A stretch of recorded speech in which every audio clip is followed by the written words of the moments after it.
Imagine for a moment a comedian commanding a packed stadium, Mm-hmm. but not with like rapid-fire punchlines in English. Mm-hmm. We're talking heartfelt, often kind of poetic stories delivered entirely in their native tongue. This Right. isn't just entertainment. It feels like a profound cultural moment, you know? Yeah. A testament to authenticity just breaking through globally. Absolutely. We're talking about a phenomenon who recently sold out none other than Madison Square Garden, New York City. Yeah, MSG. Incredible. Yep, entirely in Hindi. Entirely in Hindi. That's the key part. Today, we're embarking on a deep dive into the extraordinary journey of Zakir Khan. He's not just, a comedian. No, much more than that. He's widely known as a master storyteller. His unique blend of authentic, super relatable experiences and this distinct poetic flair. It's resonated globally, reaching millions. It really has. Our mission in this deep dive is to unravel his incredible ascent.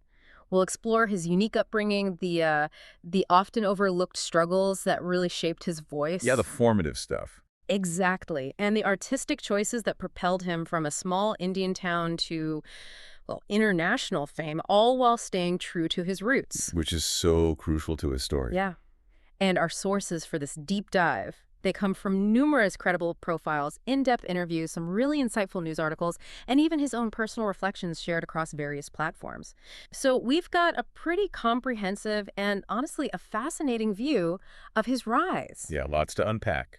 Okay, let's unpack this incredible journey of Zakir Khan and discover what truly sets him apart in the world of storytelling and comedy. It's a fascinating narrative, really. It demonstrates how deeply personal experiences, when they're articulated with honesty and real craft, can become universally resonant. Zakir Khan's story is almost like a blueprint for how authenticity, combined with persistent discipline and this unwavering connection to one's roots, can truly transcend perceived cultural and linguistic boundaries in entertainment. That's a powerful way to frame it. And to truly understand how he achieved that resonance, we really have to look at the very beginning, don't we? Absolutely. The foundations. Because his early life was, in many ways, a crucible. It really forged the unique voice we hear today. He was born on August 20th, 1987, in Indore, that's a city in Madhya Pradesh, into a Rajasthani Muslim family. But this wasn't just any family. No, not at all. This was a family renowned for its deep musical heritage, steeped in Indian classical traditions for generations. Wow. What's truly remarkable is that this musical lineage is far more than just like a footnote in his biography.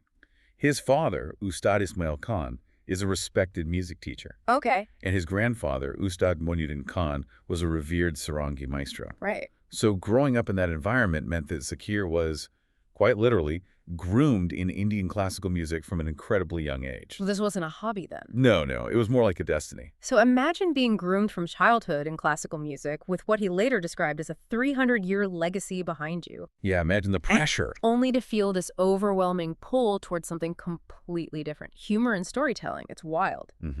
He started rigorous training as a sitar player at age 4. Get this. Famously waking at 4 a.m. to practice for hours each day during his childhood. 4 a.m.? That's intense. He himself later described this upbringing as isolating yet formative, almost like the solitary dedication to an art form that, for him, felt like a predetermined path. What's truly fascinating here, I think, is how that initial isolation and the sheer weight of familial expectation, which he has wryly joked about, Yeah. He even suggested his family viewed him as a complete disappointment for not pursuing music professionally. Yeah. How that likely became a foundational element of his later comedic voice. The discipline of riyaz, that's a term specifically for the intense, dedicated practice in classical music. Right. It subtly, yet profoundly informs his meticulous approach to storytelling. That early, rigorous training wasn't just about mastering the sitar. It was about internalizing discipline, focus, understanding rhythm, timing, and the emotional flow of a performance. Ah, I see the connection now. Exactly. These are all elements he later applied with incredible precision to his narrative comedy. It's really no coincidence that by age 15, he had even secured his first paid sitar gig at a local hotel in Indore. 15? Yeah, demonstrating not just talent, but also a deep, ingrained work ethic from that musical training. And despite all of that, despite honoring his family's tradition by completing a diploma in sitar, Zakir felt this incredibly strong, almost undeniable pull towards humor and storytelling. It must have been a huge internal conflict, right? A departure from everything expected of him. Oh, absolutely. It was a pivotal moment, and it led him down a very different path. He briefly enrolled in college, studying biotechnology at Devi University. Biotechnology, wow. Yeah, but courageously dropped out after just a year. Just 1 year. This decision marked a significant turning point. It was a conscious, very brave move away from the expected traditional trajectory his family and society had laid out. Yeah. It was a leap of faith into the unknown, driven by this innate desire to find his own voice. Determined to find his own path, he made a bold move. Yeah. He relocated to Delhi in the late 2000s Right. to study radio programming at the Academy of Radio Management. Now, this period, which Zakir nostalgically calls the most beautiful time of my life, Well, but it's interesting because it was paradoxically marked by immense struggle. We're talking about a 3-year period of joblessness. That's a really formative period of personal hardship. And if we connect this to the bigger picture, these hardships, the college dropout phase, the joblessness, the sheer necessity to survive on odd creative jobs. Right. They weren't just setbacks. They were, in essence, a crucible that profoundly forged his authentic voice. They provided a wealth of raw, real-life material that would come to define his uniquely relatable comedy. His rawness as a performer, that sense of genuine lived experience, it stems directly from these very human struggles. Yeah. Doubt, rejection, and ultimately self-discovery. Yeah. This wasn't some calculated persona. No. It was an organic emergence from adversity. He interned in Jaipur and then took a string of odd jobs in Delhi, freelancing, writing like cheap SMS jokes. Wow, SMS jokes. That takes you back. Right. And Shari, which for our listeners unfamiliar with the term, is a form of Urdu poetry and gags for mobile value-added services. So just hustling. Totally. He was often barely scraping by, relying on the kindness of strangers, including a landlord who famously forgave his rent. That's incredible. And he humorously recounts wandering hungry through Delhi streets on the very night India won the 2011 Cricket World Cup. Oh, man. Surrounded by ecstatic celebrations, yet still finding the absurd humor in his own, dire situation. Yeah, that's very telling. So considering all of this, how did those moments of doubt, struggle, and sheer survival become the very bedrock of his profound connection with his audience? Precisely. His comedy isn't just observational. It's deeply personal and profoundly empathetic, born directly out of these shared human vulnerabilities. Right. These humble beginnings, the weight of dreams deferred, the absurdity of struggling amidst national jubilation, these weren't impediments. Instead, they were critical shapers of his empathetic voice, making his eventual success aspirational for so many who see their own journeys reflected in his narratives. It's truly about profound artistry emerging from ordinary struggles. Yeah. Demonstrating that relatability often comes from unflinching honesty about life's messiness. And that profound artistry began to find its stage. Zakir's entry into stand-up wasn't some grand, pre-planned career move. No, it sounds more organic. It actually began with encouragement from friends and roommates who recognized his natural wit and talent for spinning these really engaging tales. By 2011-2012, he started tentatively performing at open mics in Delhi's burgeoning cafe scene. So dipping his toes in. Exactly. His big break arrived surprisingly quickly, actually. In 2012, he won Comedy Central's nationwide talent hunt, India's best stand-up comedian. Wow, that's a big deal early on. Yeah. This victory, though, on what he described as a small stage, felt like the world to him. It instantly put him on the map of India's fledgling stand-up scene, which was really just starting to find its feet then. Right, it was still pretty new. And it really did give him the confidence and doors to larger platforms at a time when stand-up comedy was just gaining a crucial foothold in India. It was almost like perfect timing, catching a wave just as it was building. This raises an important question, though. Yeah.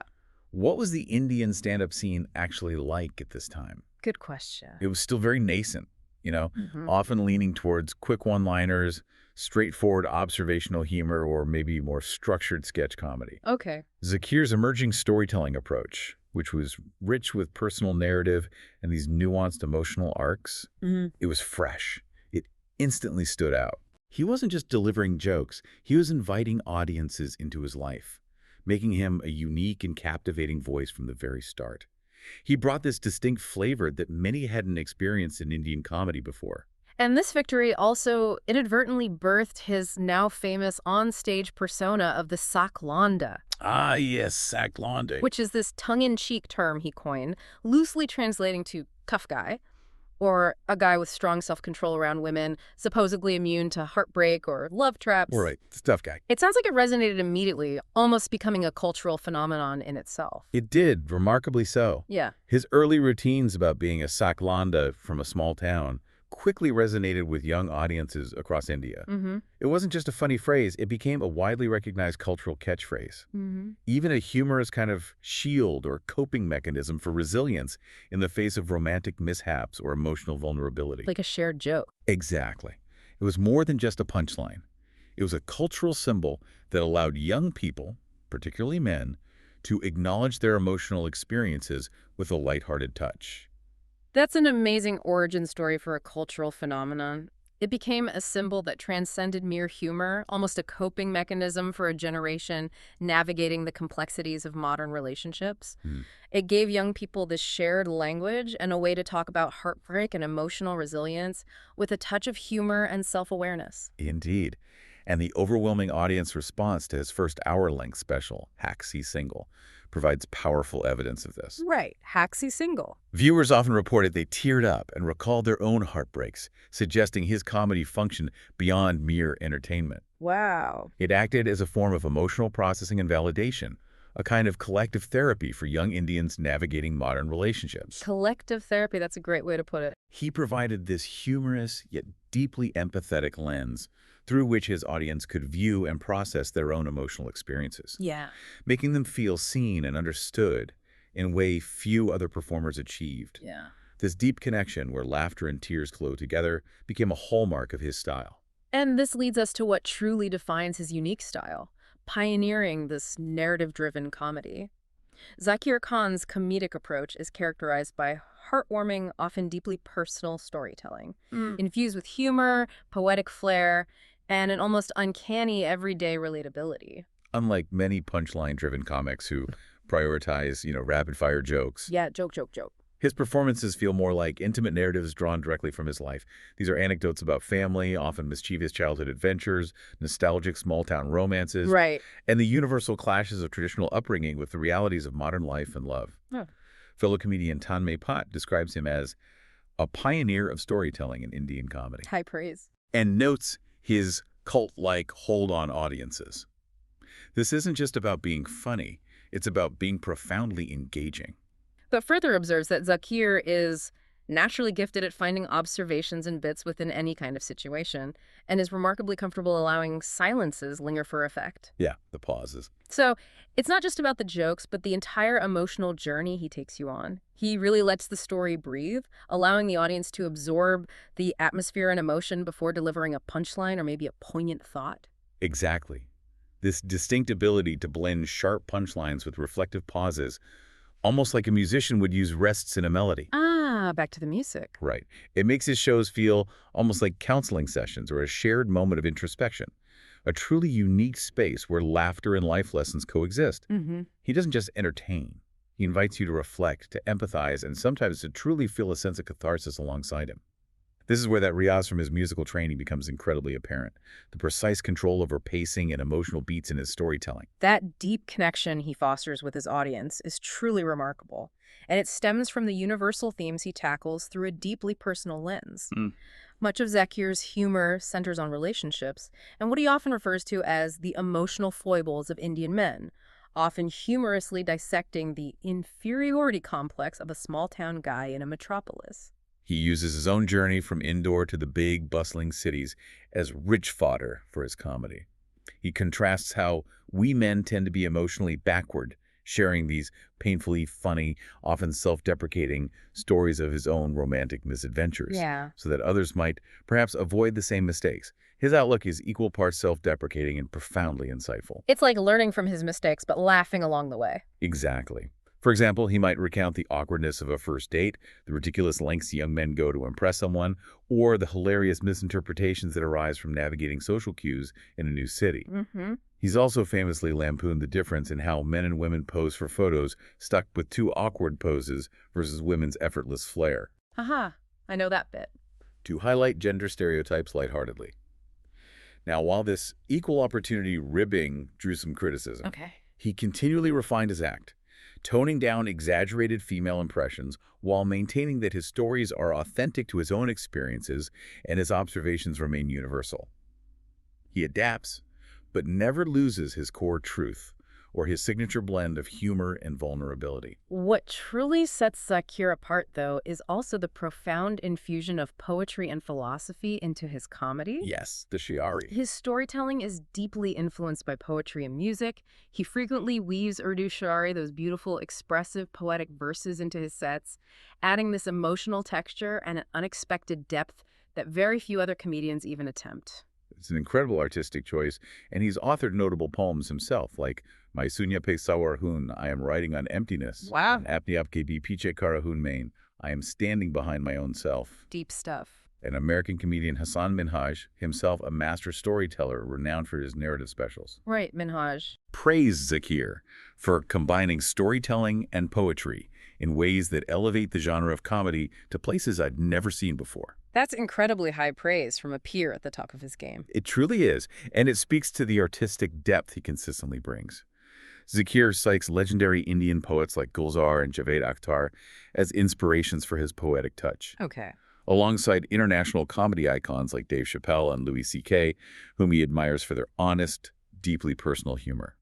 The influence of these artists is evident in Zakir's unique ability to mix side-splitting humor with moments of profound philosophy. One moment delivering a gut-busting joke, the next pausing to reflect on life's ironies or the bittersweet nature of memory.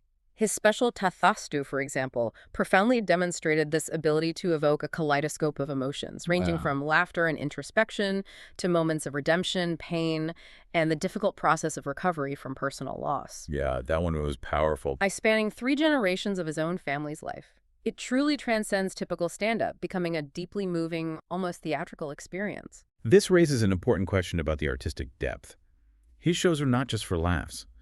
They actively invite audiences to reflect, question, and empathize. Through deceptively simple stories, they reveal deeper emotional and philosophical truths. Right. They function as more than just entertainment. They're almost a shared emotional journey, a kind of collective catharsis, where the audience feels deeply connected to the narratives. And the crux of Zakir Khan's appeal, the very heart of his success, lies in his authentic connection with the audience. The bond. He achieves this by being unabashedly honest and vulnerable on stage. As he himself put it, I connect with them by being honest with my stories. Whatever I feel, I say through the form of stories. He doesn't hold back. He treats his audience as confidants, often making them feel he's letting them in on a big secret from his life, sharing details with an intimacy that creates a unique bond.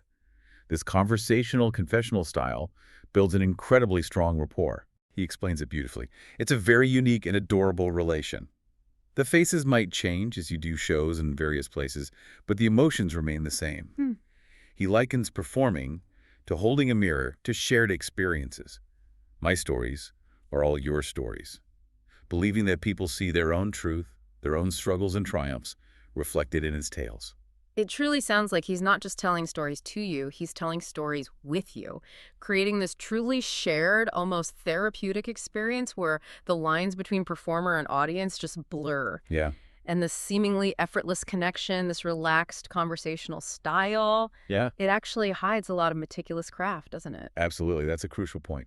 He is meticulous about the craft beneath the casual storytelling. He speaks openly about knowing the meter of his art, the inherent rhythm, the pauses, the pacing that keep listeners utterly hooked. The meat of... Even when trying new material, he relies on this instinct for timing to keep the show engaging, knowing precisely when to build tension, when to release it with laughter, and when to let a poignant moment simply land. Despite his seemingly raw and unpolished image and the casual nature of his delivery, Khan himself has revealed that this effortlessness is the result of a lot of practice to look casual. Practice to look casual. I like that.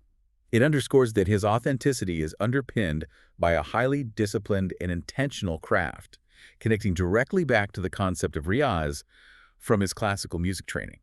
It's disciplined spontaneity. And he never underestimates his crowd, which is key to that connection. He says, I never take my audience lightly. They always know what's in your mind. If I am excited, they are excited. If I am sad, they are sad. Wow, that's being attuned. Highlighting how incredibly attuned he is to the audience's mood and emotional state. By respecting his audience's intelligence and emotions, Zakir earns their profound trust. As he puts it, when a comedian is extremely comfortable and honest with the story he's narrating, the thread will automatically align itself between the performer and the people. That's beautiful. You see this bond powerfully. Fans lovingly call him Zakir Bhai, which means brother in Hindi. Right, bye. Fostering an informal, easy experience and shared identity encapsulated by his phrase, Bhai tumhara, or your brother. It's an incredibly personal, deeply embedded connection. It's a powerful testament to how his deeply rooted cultural content and his refusal to water down his material actually become universally relatable. Yeah. Emotions like heartbreak, family dynamics, societal expectations, personal aspirations.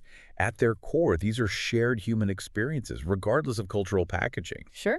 By presenting these themes in their raw, Desi meaning native or local Indian form, he bypasses the need for explicit cultural translation or explanatory footnotes. Right. No need to explain. The audience connects directly with the emotion and narrative rather than intellectualizing the cultural context.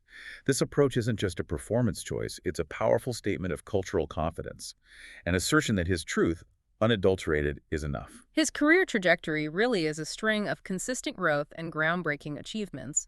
It truly demonstrates how he built this empire of impact, moving from local talent to a global phenomenon. It really does. It all started back in 2012 when he won Comedy Central's India's Best Stand-Up competition, announcing his arrival on the national stage. That victory instantly catapulted him into the limelight. It earned him significant recognition in the nascent Indian comedy circuit. At the time, stand-up was still very much finding its voice in India, often dominated by English-speaking acts in metro centers. Right.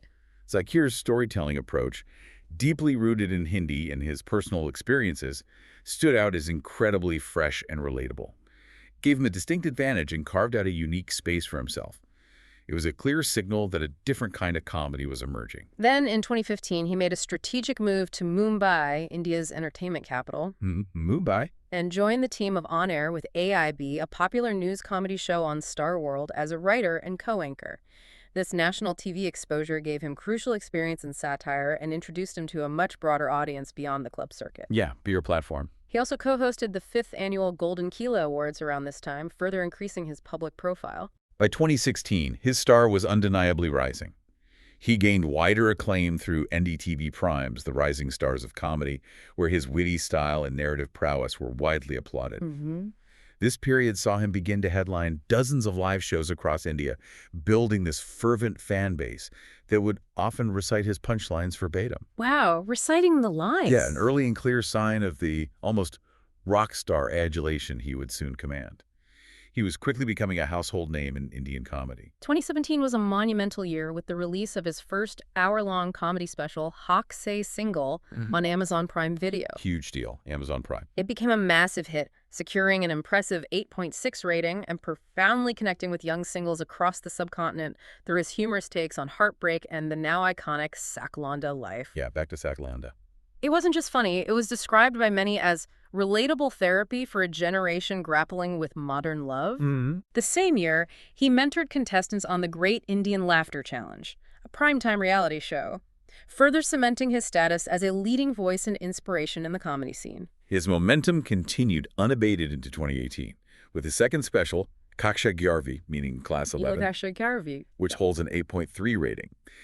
In contrast to the romantic themes of Haq Se Single, this set fondly looked back at his school days and childhood mischief, striking a deep nostalgic chord with audiences. A different vibe. Yeah, it demonstrated his versatility in mining different periods of his life for material. And the blend of innocence and hilarity even made audiences laugh and cry at the same time with its heartfelt storytelling. And crucially, in 2018, he also demonstrated his remarkable versatility by writing and starring in the Amazon Prime Video web series Chacha Vidhayak Hain Humare, My Uncle is an MLA. Ah, yes, this series. Which has now successfully run for 3 seasons. In this series, he plays a small-town youth who spins tall tales about his influential uncle. The show resonated deeply for its comedic take on ambitions and the subtle lies people tell in middle-class India. It proved his talent extended beyond stand-up. Definitely showed range. By this point, he was not just a popular comedian, he was a phenomenon. selling out auditoriums an incredible 50,000 tickets across approximately 100 shows in just 1 year. 50,000 tickets. That's huge numbers. And widely hailed as the biggest stand-up comedy act in India, period. His popularity continued to soar into 2019. He embarked on extensive India tours, performing in every major city and many smaller towns to meet the overwhelming demand, really demonstrating his pan-Indian appeal. He also served as a judge and mentor on Comic Stand Season 2, Amazon Prime's highly popular stand-up comedy talent series. Right, Comic Stand. Where he specifically coached up-and-coming comedians in anecdotal comedy, passing on his unique approach. He even made cameo appearances in other web series like Humorously Yours, actively supporting and contributing to the growing stand-up content ecosystem in India. In 2022, he returned to the stage with Tathastu, his most personal and arguably most profound special yet. Tathastu. Yeah, that one felt different. This performance delved into even deeper emotional territory, exploring themes like family, grief, and the lasting legacy of his late grandfather. It was lauded for its exceptional narrative depth and emotional range.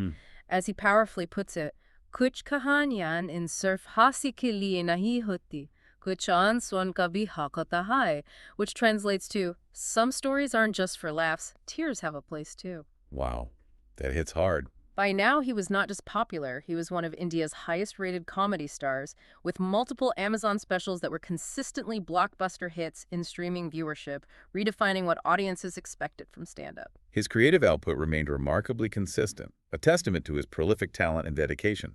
Mempasan My Preference Choice, released in 2023. Right. Showcasing further evolution in his style, and the highly anticipated Delulu Express in 2025, which continues his streak of hit performances and maintains his widespread relevance and audience anticipation. So consistent. Each special isn't just a new set of jokes.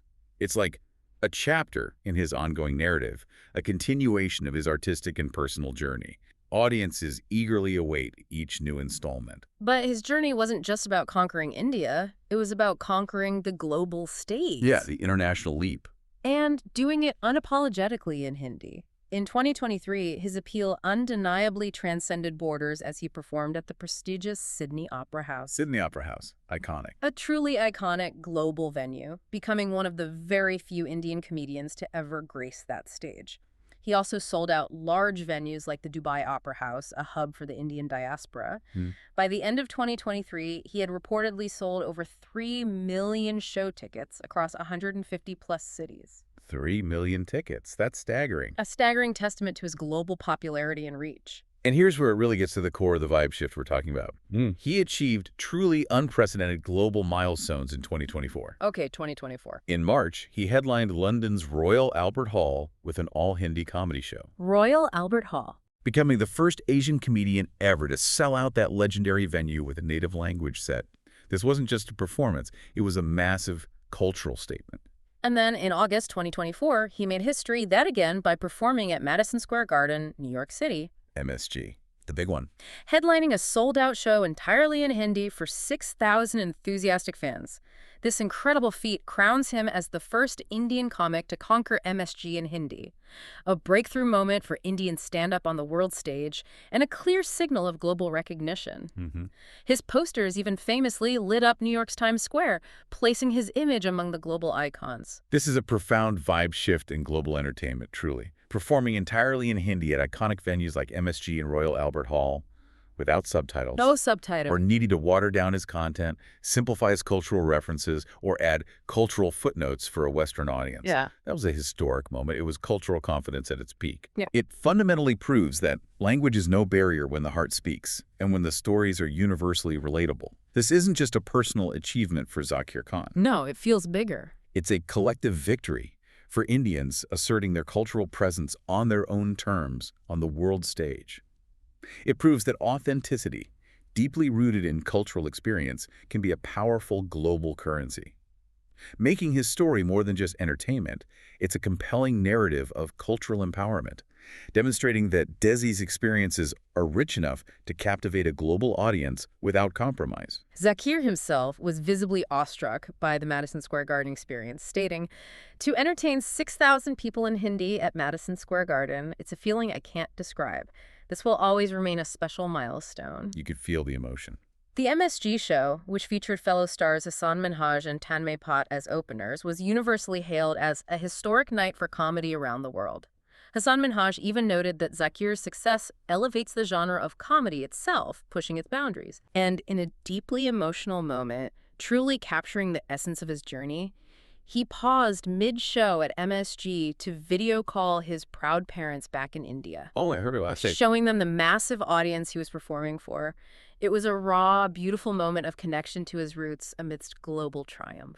That moment, showing his parents the sold-out MSG crowd, it just encapsulates the essence of his journey, doesn't it? Global success achieved without losing his roots, and this deep, authentic connection to his beginnings. Exact. His ability to evoke such profound emotional responses from a diverse global audience, all in Hindi, is truly a testament to his unique artistry and the power of his personal narrative. It underscores that universality isn't about stripping away identity, it's about confidently sharing it. Beyond the stage, Zakir Khan has also built a truly strategic, multi-platform presence, demonstrating a savvy understanding of how to reach and engage with audiences in today's diverse media landscape. Yeah, he's not just on stage. He hasn't just conquered one medium, he's truly built an empire. His collaboration with Amazon Prime Video is particularly significant and long-standing. He is one of the marquee comedians associated with Amazon Prime, with all his major stand-up specials released as exclusives. Right, the Prime specials are huge. This long-term, multi-special collaboration not only gave Zakir a massive global streaming reach, but also signaled Amazon's significant investment in the burgeoning Indian stand-up boom, essentially legitimizing it on a global platform. He also notably created and starred in the successful Amazon Prime original web series Chacha Vidhayak Hain Humare, showing his capacity as a writer and actor. Yeah, the acting too. His frequent appearances as a judge on Comic Stand and guest on One Mic Stand further solidify his deep and enduring collaboration with the platform. And YouTube was absolutely instrumental in his rapid rise to prominence. Huge. YouTube was key. His stand-up clips and storytelling bits went viral almost organically, quickly amassing over 8.26 million subscribers and more than 707 million views globally by 2025. Incredible numbers. Viral videos like "When I Meet a Delhi Girl" and the iconic Sakht Launda routine turned into pervasive memes and catchphrases that permeated Indian youth culture, creating a truly grassroots connection. He earned YouTube's prestigious Gold and Silver Play Button Awards early on, a clear sign of his digital impact.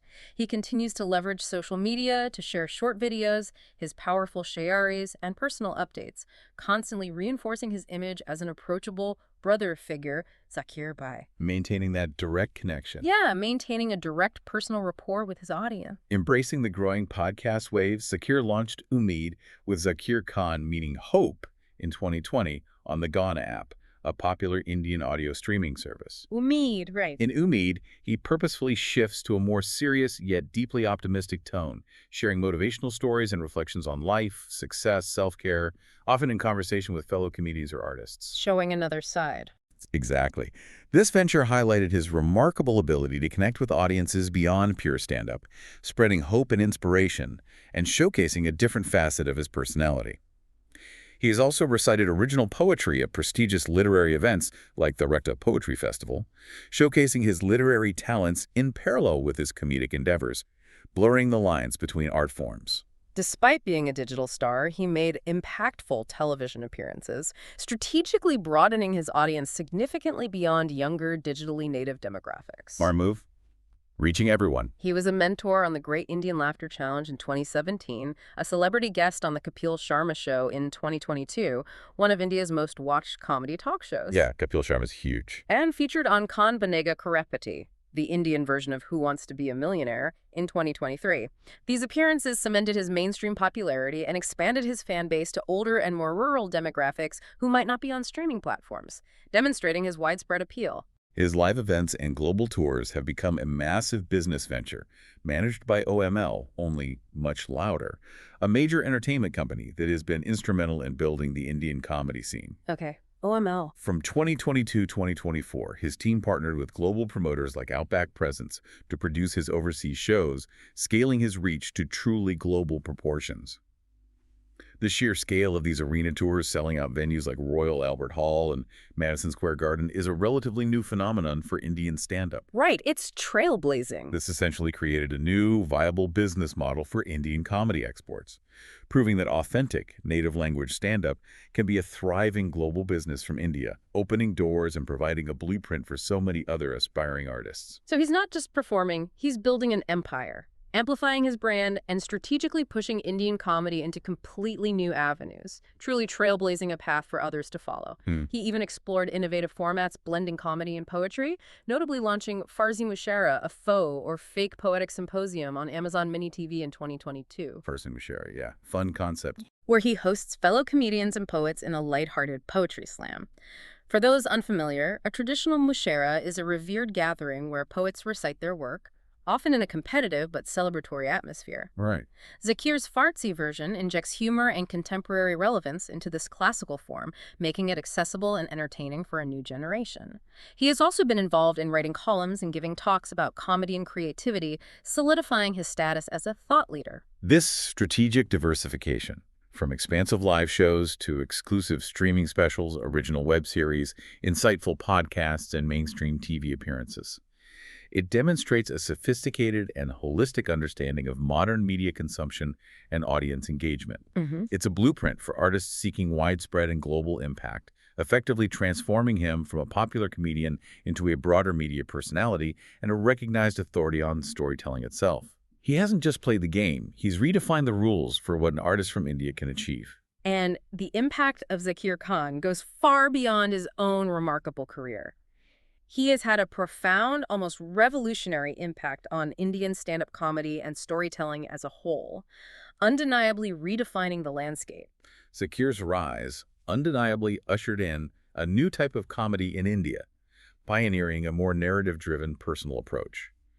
He decisively showed that audiences would sit enthralled through long, nuanced anecdotes if the content was genuinely heartfelt and authentic. Yeah, holding attention. He is widely regarded as the singular figure who redefined Indian comedy while staying true to his roots, expanding its scope to include deeply relatable themes like the awkwardness of young love, the strict yet loving Indian father, the bittersweet nostalgia of school days, or the quiet anxieties of pursuing your dreams. He gave voice to experiences that were universal but had previously been underrepresented in mainstream Indian comedy. Crucially, he profoundly validated the use of Hindi and that beautiful Hindi-Urdu blend-in stand-up at a time when the Indian comedy circuit was predominantly dominated by English performances in metro cities. Yes, the language validation is key. His unapologetic Hindi performances at world-renowned venues like the Sydney Opera House, London's Royal Albert Hall, and Madison Square Garden were not just performances, they were, without exaggeration, a watershed moment for Indian entertainment. Indeed. It was variously likened to planting the Indian flag on a world stage. He flipped the script with no footnotes, delivering his set abroad exactly as he would at home in India. Amazing. And still earning rapturous laughter, tears, and standing ovations. This bold feat has unequivocally opened doors for countless other Indian comics to embrace their Desi style and mother tongue. Yeah. Knowing there's a huge diaspora and even a growing non-Indian audience willing to tune in for authentic stories. One commentator astutely wrote that Zakir's MSG show signaled a new era where Indian humor is set to become a major cultural export like Bollywood. It proved that cultural specificity can be a global strength. Within India, Zakir's monumental success has inspired countless young comedians, particularly those from smaller towns, proving that you don't have to be from a big city or speak English to connect deeply and achieve massive success. Many up-and-coming stand-ups have consciously adopted and adapted his narrative storytelling style, seeing his path as a viable blueprint. Fellow comic Tanmay Hatt describes other comics' view of Zakir, not with professional jealousy, but with genuine awe, specifically noting his ability to be comfortable with silences, a groundbreaking new comedic timing for the Indian scene. The silences again. He has shown that by embracing deeply personal stories and cultural nuances, comedy can achieve a universal emotional connection that transcends simple humor, becoming something much more profound. And he's consistently bridged the gap between stand-up comedy and other art forms like poetry and music. He often closes his sets with a soulful poem or shiari. Yeah, the poetic endings. A unique and brave technique few comedians would dare, which undeniably raises the esteem of stand-up as a form of storytelling art. Hassan Minhaj applauded him for elevating the genre of comedy itself, pushing its artistic boundaries. Zakir Khan's greatest achievement is widely credited as ushering in a new type of comedy in India, one that values narrative, authenticity, and emotional depth. His work transcends mere entertainment. It functions as a form of therapy, offering catharsis through shared laughter and tears, fostering meaningful discussions around identity, belief systems, and emotional development. His fandom often resembles that of a rock star, Right. signaling to investors and streaming platforms that stand-up comedy, particularly in regional languages, is an incredibly attractive and viable industry. He has proven that authentic, deeply rooted narratives can achieve global acclaim by tapping into universal human experiences, thereby broadening the very definition and potential of comedy itself. He's not just a comic. No. He's a cultural movement. So to recap, Zakir Khan's extraordinary journey from the humble lanes of Indore to sold-out global stages is a powerful narrative of perseverance, authentic self-expression, and unwavering belief in one's own truth. His unique blend of raw authenticity, unparalleled storytelling prowess, unwavering commitment to his roots, particularly his Hindi language and Desi experiences, and his strategic, multi-platform presence have undeniably made him a true global phenomenon. His profound impact goes far beyond mere laughter. He didn't just redefine what it means to be a stand-up comic in India. He bravely validated Hindi comedy on the global stage, proving its universal appeal, and has inspired a completely new generation of storytellers to embrace their own unique voices. His story underscores the incredible power of authenticity, vulnerability, and sheer perseverance in achieving monumental success, demonstrating that cultural specificity can be a global strength. He has become a powerful cultural ambassador who truly embodies the modern Indian dream of achieving global success without ever losing one's authentic self, one's roots, or one's voice. Zakir Khan often says on stage with a knowing smile, "Hum Chhattisgarh ke log hain, par sapne bahut bade hain," which translates to, "We may come from small places, but our dreams are huge." As you reflect on his remarkable journey, what does Zakir Khan's story mean for your own dreams? Good question. And how might embracing your unique truth and your own dizzy experiences, however ordinary or raw they might feel, be the most powerful currency in any field you choose to pursue? That's a powerful thought to leave you with, isn't it? As always, we hope this deep dive has offered you some surprising facts and new insights into what it truly means to be well-informed.